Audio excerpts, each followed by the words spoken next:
Nakaka-proud syempre, kumbaga, lagi naman kaming mga artista talaga sa to na lagi kami nag-look forward na after ng soap opera namin or after ng movie. Basta kahit isang beses sa isang taon sana makagawa kami sa MLK. And then, ayun, siyempre sobrang thankful ako na isa ako sa napili para gumanap doon kami EJ.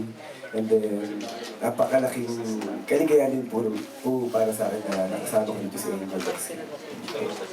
First time. Ay, nako, sobrang tawag nga namin sa ginagawa namin barkadahan. Kasi habang ginagawa namin yun, kahit napakahirap ng training, napakahirap ng mga eksena, honestly, malungkot kasi nga syempre, kumbaga, unti-unti mo nakikilala yung bawat character, lalo kapag pumapasok ka dun sa mga eksena.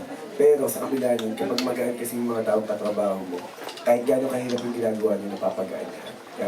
Nakakatuwa, na-surprise ako na napakahabol niya bilang isang katrabaho. Saka yung dedikasyon niya. Kumbaga kung ano yung pagkakakilala ko kay Angel sa loob at labas ng pelikula o ng television, ganun siya, nung nakilala ko siya, ganun na ganun siya. Napakabait, napakahabol niya. May mic. Okay. May mic. Anding kasama rin po natin ngayon ang production manager ng MMK, si Ms. Roda de la Serna. Gusto ko i-follow up yung tanong ni Alan.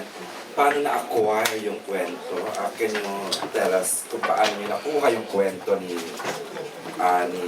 Naku niya, Hindi ko isip ko. Bali after nung mayari insidente, meron isang feature na tumatak sa amin, yung magkaibigan na namatay, magkatabi sa libingan.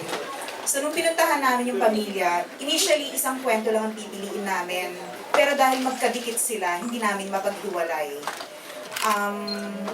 Yung Seaborn na assault team, sila yung nakapatay kay Marwan. Ang backup, yung team ni Gary Arana. Ito yung pinaportray ni Coco. So magkaibigan sila, nasabi nga ni Arana, pag umalis tayo dito, mamamatay ang Seaborn. So parehong nagsakripisyo para magampanan kung ano yung inuutos sa kanila. Hindi namin mapaghiwalay talaga yung kwento. Hindi naging mahirap para sa amin na kuhanin ang kwento. Kasi right after na ma-interview ng ABS-CBN, ang RNG natin doon, pinasabi kagad na interesado ang MMK. So hindi na sila nag-entertain ng kahit anong network para kausapin. So for television, kayo lang in-entertain nila? Apo, kami lang. In fact, nung dumating kami, nandun ibang network. Pero ang sabi nila, ABS lang ang kakausapin namin. Na nakakatuwa kasi pinagkatiwala. At itong dalawang taong to ay mga officers, mga leader ng kanilang komando. Apo. Ako po yun. Siya rin lang siya. Namatay Hindi. Apo. Ito, ayan, Tito Bong, before your question, gusto ko lang para mairaos ko na to.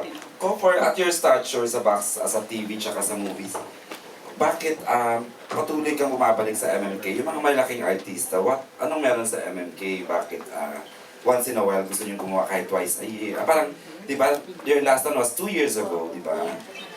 Anong meron sa MMK? Yun din ang mahirap ipaliwanag sa bawat artista. Kasi sabi nga namin, ito yung pinakahinga namin eh. Siguro, after na magawa namin isang proyekto, minsan, dito namin nahaharap yung ibang challenge as an actor. Kasi alam namin na dapat every time na gagawa kami sa MMK, dapat handa kami. Hindi lang emotional, physical, na katulad to, siguro sa nakailang MMK na ako, pero ito yung pinakawang na nagawa ko kasi 4 days competition nun. And then, meron pang training, and then sabi ko nga kahit nakasabay na gumagawa ko ng pelikula at ng Once Upon a Time, pero sabi ko nga, kasi pag sa MMK, dapat ready ka. Kasi alam mo, special yung ginagawa mo. Kaya sabi ko nga, every time sa bawat artista, alam ko na parang kapag gagawa ka ng MMK, napaka-special nito para po sa amin. Kasi para po kami talagang gumagawa ng isang proyekto na talagang pinaghahandaan namin. Ayun, okay. And now, here's a question from Tito Bong de Leon. Did you shoot the film in the place where it really happened? Hindi po. Sa fiction. Ginaya lang po namin lahat. Kunwari yung bridge, at 1 AM nagpapatayo kami ng tulay para magaya. Wow. Halos lahat po. Kasi hindi rin naman naging mapagparaya din naman ng staff para ibigay yung mga kailangan namin. Kunwari, kahapon nung nalaman namin na meron silang night vision Google, from Zamboanga nagpalipad sila, nagpadala sa amin. Para magamit niyo. Para magamit namin. Kasi ito yung mga hindi na natin nakita eh, hindi alam lahat ng tao. na fully equipped sila nung sumugod sila doon. Apo. Bakit Even yung nangyari? balloon. Tito Bong, go ahead. Okay. Ito ba kailangan mo Si Walden Belen. kailangan mo nang matapos yung, kailan ba na-shoot to? Bago yung lumabas yung resulta ng investigation nila o after? Kasi meron bang ganun na kailangan sundin na patakaran? Wala naman po. February pa lang po nag-start na kami. Nagkakausap na po kami nila po tungkol sa project na to. Kaya lang maraming kailangang paghandaan. Kasi research-based nga po. Ayaw namin magkamali, ayaw namin mapulaan. So every step of the way, in coordination po talaga with SAF. Pero open sila sa inyo. Yes po. From costume, lahat. Kung ano itsura, lahat. So even yung yung grupo na kasama namin sa shoot, sila yung papalit dun sa 55th na isa lang ang nag-survive. Sila na ipapadala sa Zamboanga. Totoong ano? Totoo po. At may survivor kami kasama habang nag-shoot. Sakit nun sa Must be. Okay. Friends na po sila ni Coco. Okay, more questions.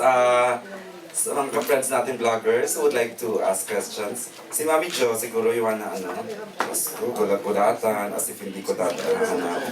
Yes. Itatanong ko yung paggawa ng creating the story from the real kwento.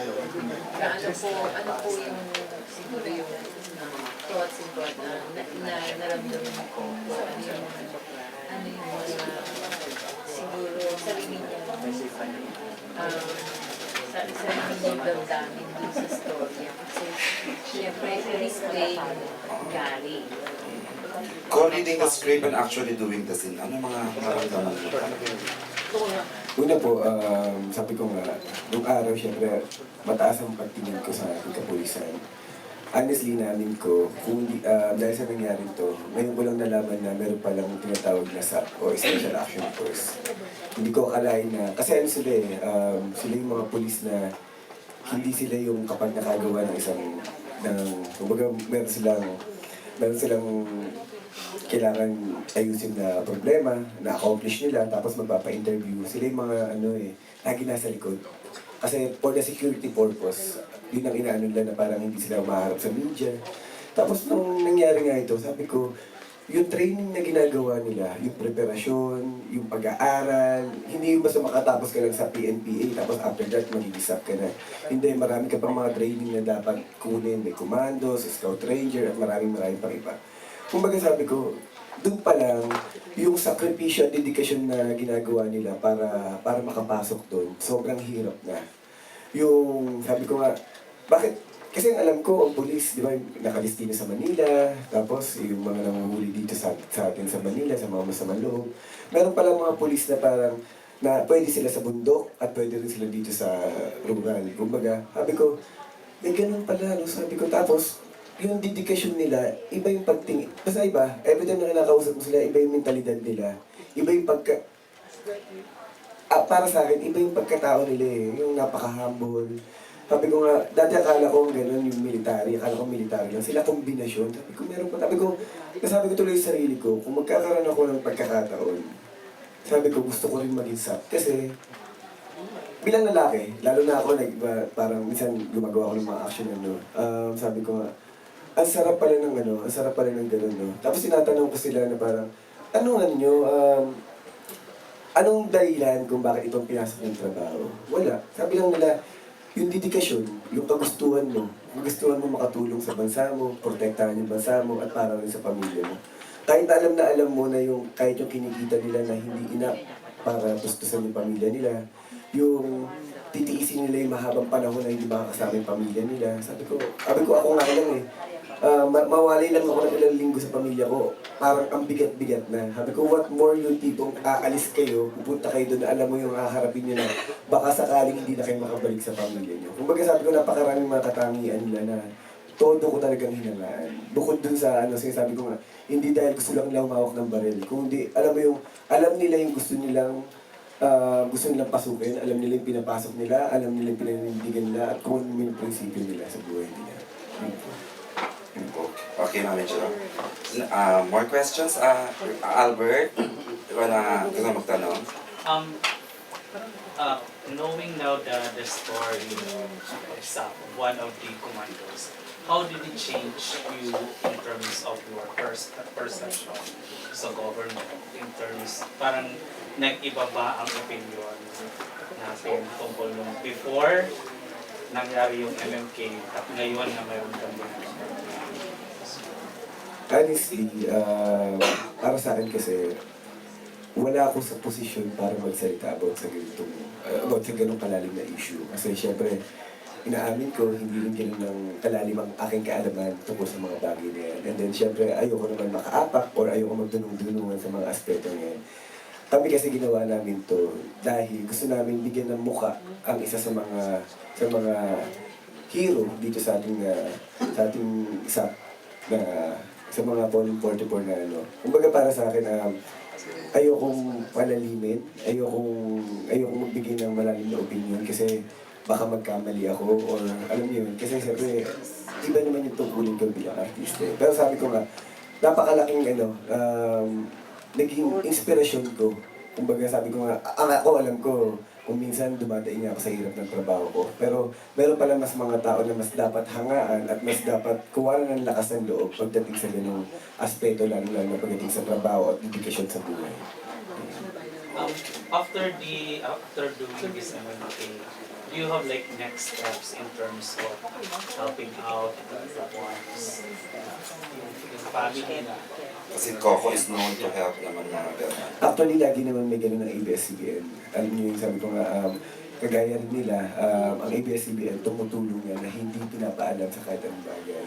Yung pinasok namin to, alam namin na parang kung ano yung maibibigay namin suporta o tulong sa bawat pamilya. Yun po. And then kagaya rin ako, sabi ko, marami kasing, para sa akin kasi mas sincere yung ganung pamamaraan na hindi mo na kailangan sabihin or kung ano hindi mo na kailangan ipangalandakan kung ano yung plano mong gawin o kung ano man yung gagawin para sa amin. Kumbaga para sa amin, kung ano man yung maitutulong namin, sinisigurado namin na parang kahit pa paano may mai-share at may maitutulong kami sa kanila o sa pamilya ng namin. Do you have a built-in belief now by joining SAP, you're 99.9% sure of that? Malamang po. Kasi talagang sabi ko nga, bago sila pumasok doon, talagang sinasabi na sa kanila yun na sabi nga po nila na parang kalahati talaga ng paa nila every time na may operation sila nasa okay na. Talaga po. Kaya honestly, nung tinanong namin din sa mga kasamahan nilang naiwan, sa kasamahan nilang nailigtas, ano masasabi niyo sa nangyari niyo? Tanggap nila kasi alam nila yung pinapasok ng trabaho. Siyempre nga lang, mahirap din tanggapin na kapag nandun na sa totoong sitwasyon. Siyempre iba naman yung nararamdaman ng pamilya nila. Pero yung mga kasamahan nila, alam nila na pag pumasok sila sa ganong klaseng trabaho, alam nila na kalahati ng buhay nila maaaring mawala o hindi nila makasama kanilang pamilya. Pero sabi mo kanina gusto mo mag-isa. Honestly, sabi ko nga kung siguro kung hindi ako naging artista, dalawa lang naman gusto ko nun. Gusto ko maging boksingero. Gusto ko maging pulis. Saka gusto ko maging cook. Tatlo pala. Ayun. Boksingero at Kaya gusto mo sa Oo. Ngayong nalaman ko na may ganun parang ibang side ng pagiging pulis. Gusto ko mag-isa. Kasi iba yung ano mo. Actually, no? Kaya pala Special Action Force. Mas skilled sila yata. Elite. Okay. House Angel, yung role nyo is mag-asawa? Girlfriend po. Si Angel po dito, siya si Seth, yung girlfriend po ni Sir Gary Irana. Lawyer po siya dito. And then, yun nga, maganda kasi yung kwento nila eh. Pwede ko ba yung kwento? ikakasal na sila. Dapat. Actually, na ganun sila eh. Kasi nga dahil sobrang busy rin ni Gary Irana, ni Sir Gary, wala siya halos time para gawing in grande o sweet yung pagpo-propose niya kasi lagi siya nasa duty. Parang one time pumunta lang siya dun sa binigay niya yung singseng at sinabi niya sa tayo mag-usap. And then, yun, si Suzette kasi, mataas din yung pangarap niya as a lawyer. And then, gusto ni Gary sana, makapag-aral pa siya abroad. Actually, nag-aaral siya abroad nung nangyari yung incident. Nasa Switzerland, tama mo ba? New Zealand. Nasa New Zealand siya that time nag-aaral. Kumbaga, yun ang pangarap nila eh. Sabi ko nga, nakakainayang kasi napakagandang kombinasyon. Isang lawyer, tapos isang SAP, di ba? Tapos what more kung magkaanak pa sila, alam niyo yun. Gusto nilang magsilbi sa bansa natin. May po na. Next year po. So, umuwi siya. Opo, from New Zealand, umuwi siya dito para sa ano. Actually, parang hihinto niya yata yung pag-aaral niya dun sa New Zealand dahil nga dito sa nangyari. Kailangan niya i-drop or... Siya po ba yung nagrarally lang? Yun ang sasalita sa press? Ay, hindi po. Iba po yun. Hindi siya yung... Okay, more questions? Sige, si Miss Janice. Kung hindi ka pa nag-hesitate to accept the role kasi, let's face it, pag napanood to, yung mga tao, lalo yung victims, yung family ng victims, medyo emotional pa hanggang ngayon, di ba? Tapos masama yung parang nagkakaroon sila negative, nagkakaroon ng negative image ng government. At the same time, you're friends with Chris Aquino. Nagkaroon ka ba ng mga... Actually, napakalayo naman po. Kasi talaga sabi ko nga, ang tinakay naman dito, ang hangarin po namin, yung mabigyan lang ng muka, mabigyan ng kwento kung ano ba yung pagkatao nung isa sa mga hero natin. I don't think so naman na parang magkakaroon ng gano'ng angle. Kasi sabi ko nga, kami naman, alam naman namin yung responsibilidad namin bilang artista. Kumbaga, conscious naman kami sa mga bagay-bagay. At alam din naman namin na marami pang proseso tinatakbo itong nangyari. Pero naniniwala ka na makaka-contribute sa emotions ng mga makakapanood yung story na pinagdaanan ng mga staff? Depende rin po eh. Sabi ko nga po, maaaring magugulitan nila kung ano yung nangyari. Base rin po sa kita nyo kanina. Pero sabi ko nga po, nagkwento po kami base sa katauhan ng character. Hindi po kami tumagal sa pinakamalalim na issue kasi syempre sabi ko nga po, hanggang ngayon po ongoing pa po yung mga pangyayari. So, trabaho lang. Okay. If ever gagawin mo nito, okay mo ako kayo. Actually, pagkakalam ko po, mayroon na pong gumagawa ng pelikula to. Pero sabi ko nga po, bakit po hindi? Kasi sabi ko nga po, hindi lang naman po, yung napakarami po nila, napakarami pang magandang kwento ang pwedeng ikwento. Kasi sabi ko nga po, hindi lang naman ito about tungkol sa nangyari. Kung alamin niyo po, napakaganda ng mga background story nila, kung paano sila nagsimula, anong kwento nila sa pamilya nila, anong kwento nila sa asawa nila, sa kwento nila sa ganito nila, napakarami. Kumbaga, iba't ibang pagkatao yung bawat character ng mga hero po natin. Kumbaga, napaka-interesting at napakasarap dito ito. Maraming story. Napakarami pa pong story. Okay. Walden. Since special trade dito, meron pa sa end ng MMK yung title at meron pa rin mga mananalo. Hanapin niyo pa rin ito. Meron pa bang meron pa rin. So tuloy-tuloy pa rin. Text mo title ng promo. So, tuloy. Kasi di ko mga title sa for Ihula. Hindi. Pwede One-liner. One line. Okay. Ay, Tita Julie, have a question? Kasi kay Miss Roda. Miss Roda, kasi di ba usually pag ganito kalaki ang episode ng MMK, merong celebration, parang merong anniversary or something. Ito naisip lang talaga para gawin. Out of the blue na. Oo.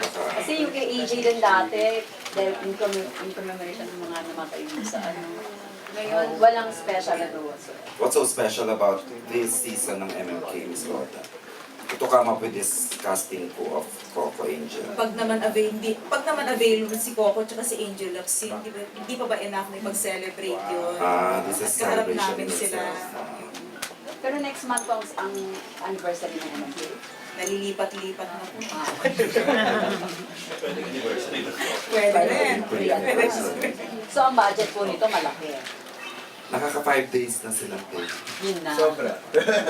Sulit naman po, di ba? Dadalawin naman daw po ni Coco sa Ko, you've done a lot of mga law enforcement characters.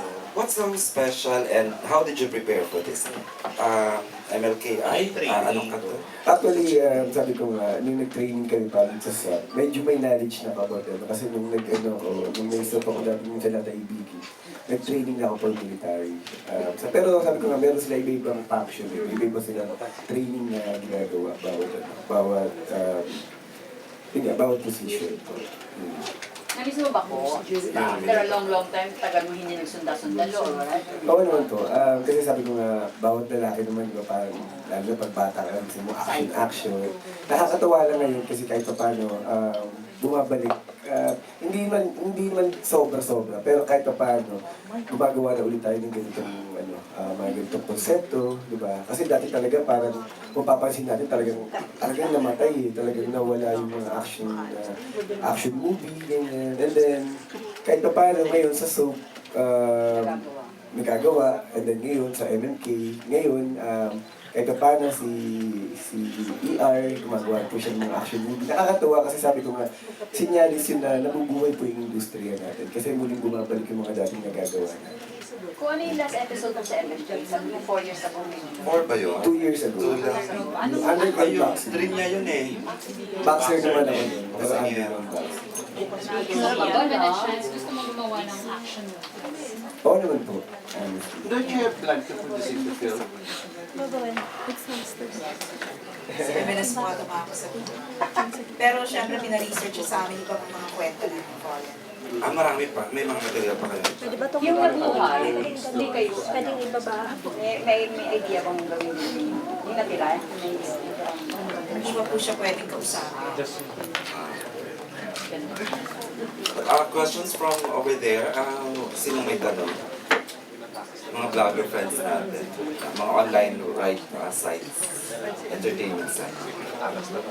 May regrets ba na punta ka sa pag-artista, hindi mo na isa katuparan ng trabaho, hindi mo na mag-sunda? Wala naman po.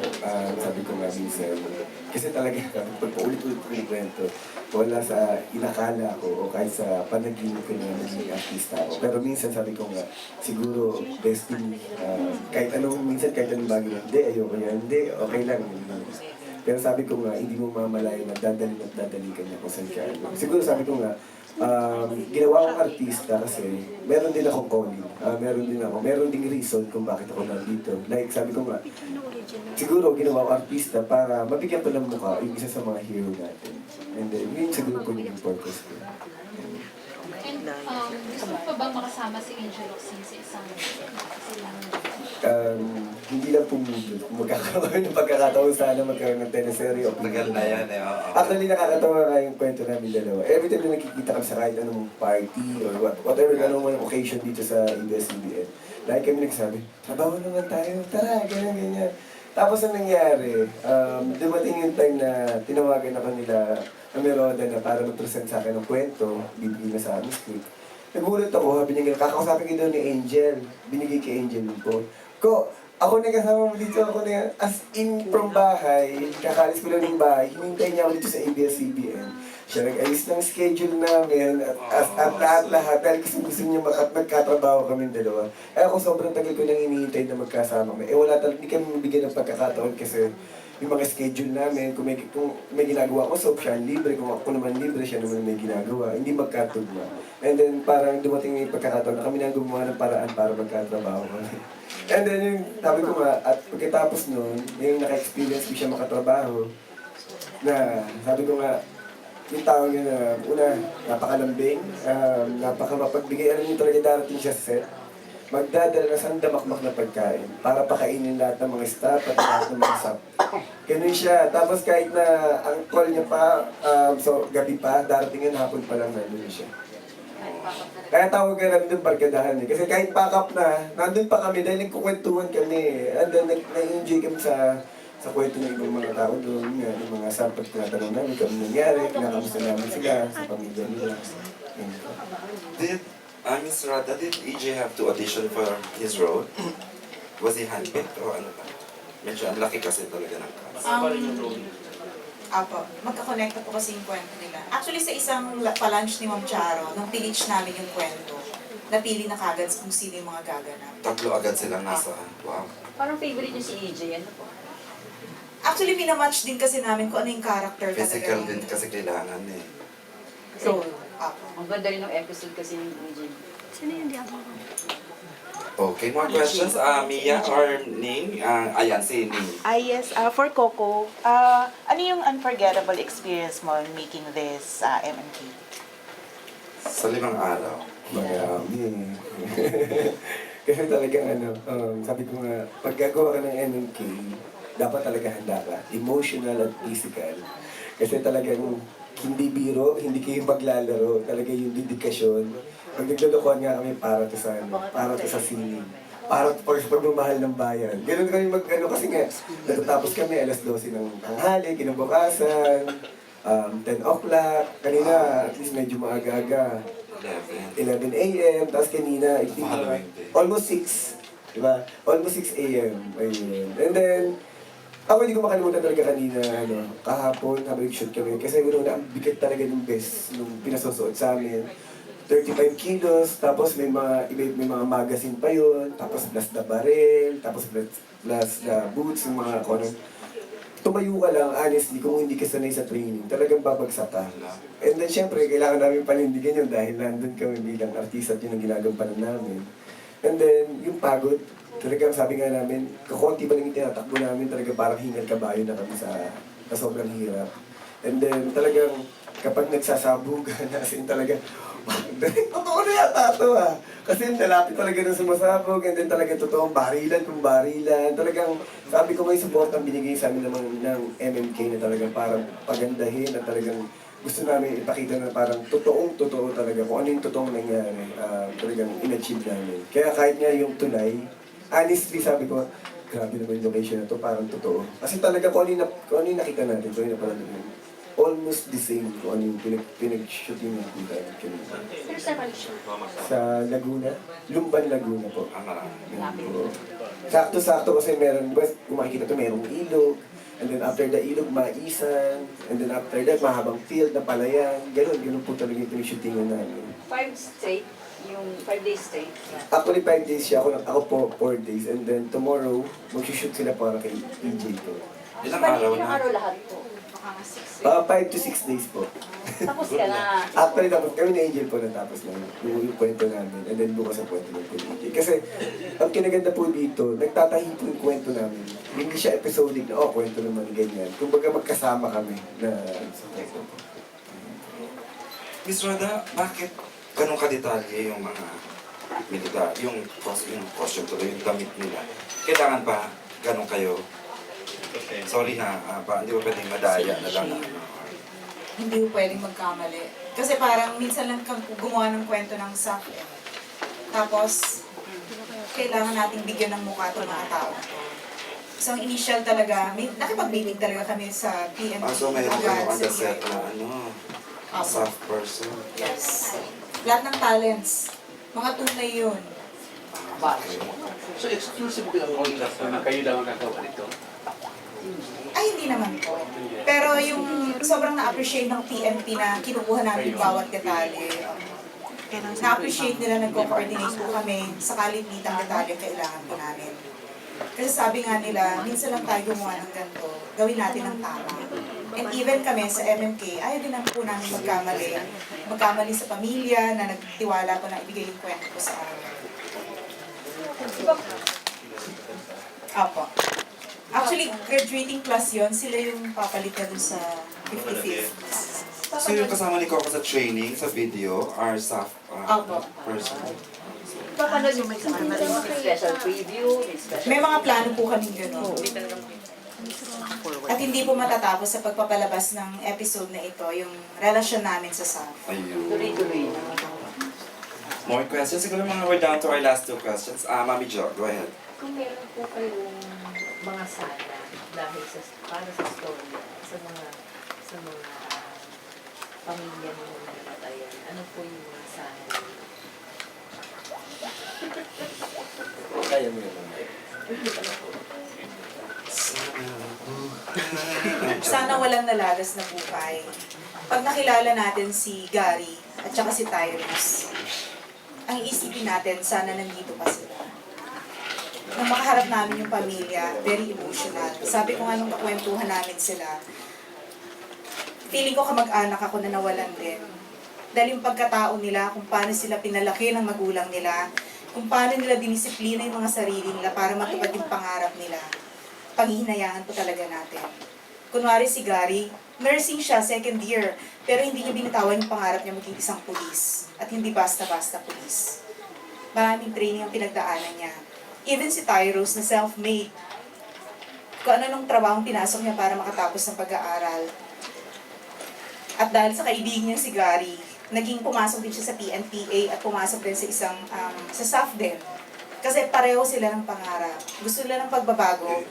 Gusto nila na magkaroon ng mapayapang Mindanao. Ganun po kalawak yung pangarap ng dalawang tao yun. Kaya kung meron akong gustong sabihin ngayon, sana nandito sila. I'm sure merong mas malalim na dahilan kung bakit sila nawala. Pero sana yung pangarap na yun merong magpatuloy sa pangarap na yun. Erano.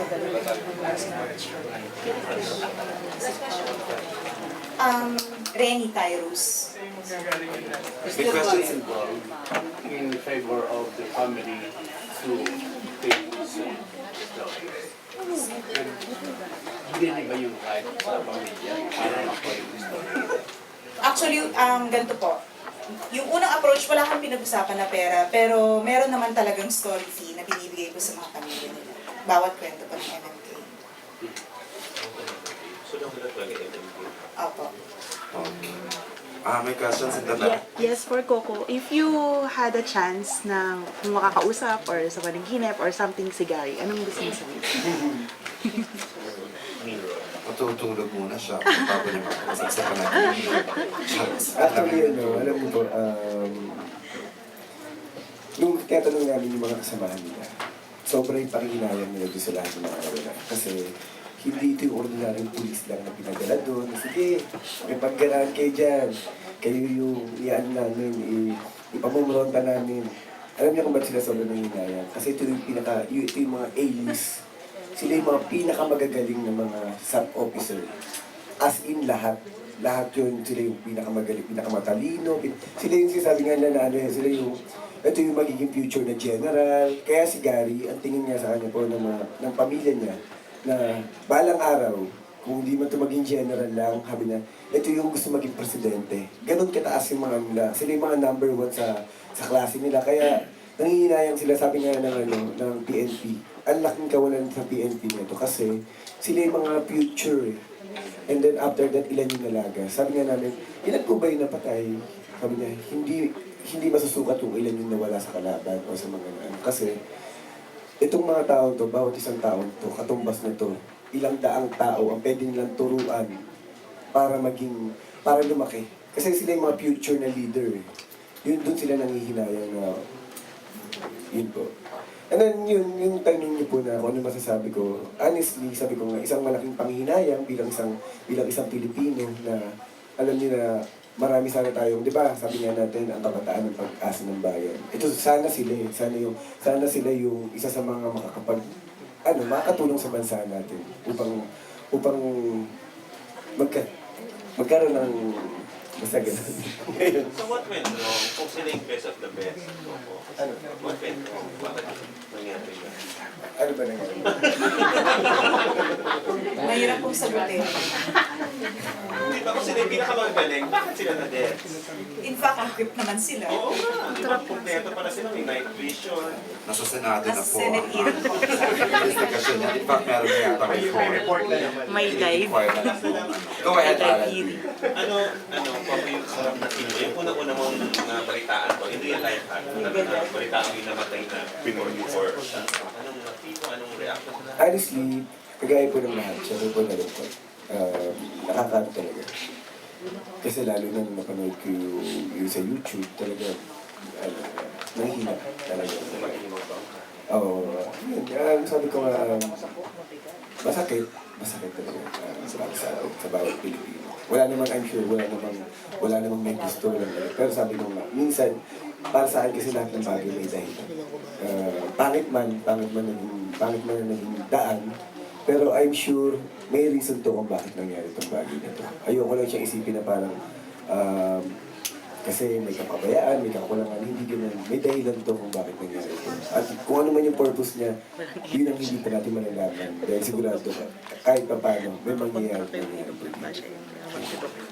Okay, with that last question from Alan Diones, thank you for coming. Ito na po sa Sabado na po. Miss Rhoda, please give us details of the airing itong MMK sa Fallen 44. Dalawang episodes po ito sa April 25 at May 2. Panoorin niyo po. Tyrus at saka Tamiga. And of course, our dear primetime king Coco Martin. Maraming salamat po ulit sa panahon ninyo. Sana po supportahan ninyo sa Saturday na po. MMK. Thanks everyone for coming and behalf of Star Creatives. Thank you. Ayan.